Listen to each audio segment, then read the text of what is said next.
আওয়ামী লীগ যদি ইলেকশন করতে পারে, but they will be the opposition. এত হিউজ অর্গানাইজেশন, তাদের ভোটের পার্সেন্টেজই তো 35 কমপক্ষে। আমরা তো বাকিরা সব মিলে অত পাবো না। আই সেড নো, এটা ঠিক হবে না। ডেমোক্রেসি মানে একটা ব্যালেন্স। বহুত্ববাদ কেন বলা হয়?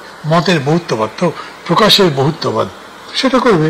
আমরা সংখ্যানুপাতিকের পক্ষে ছিলাম, then we changed.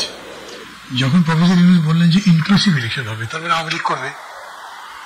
Awami League যদি ইলেকশন করতে পারে, আওয়ামী লীগ ক্ষমতায় যেতে পারবে না, but they will be the opposition. এত হিউজ অর্গানাইজেশন, তাদের ভোটের পার্সেন্টেজই তো 35 কমপক্ষে। সেটা কমে গেলে 30,000 25 হয়েছে। আমরা তো বাকিরা সব মিলে অত পাবো না। আই সেড নো, এটা ঠিক হবে না। We oppose. তখন এখন তো আওয়ামী লীগ নাই, এখন সংখ্যানুপাতি চাই। অনেকে হয়তো আমাকে বলবে, ভাই আপনি তো খুব সিনসিয়ার থাকছেন, আপনি নীতিতে অটল থাকছেন না। বাট নীতিও কিন্তু বাস্তব থেকে আলাদা হয় না। আমার বাস্তব যদি বলা যাবে এই পলিসি ফলো করলে আমার শত্রুরা জিতে যাবে, আমি করবো কেন সেটা? সেই বিবেচনা থেকে আমি বলছি যে আমরা নিশ্চয়ই এখন সাপোর্ট করি যে এটা সংখ্যানুপাতিক হওয়া উচিত।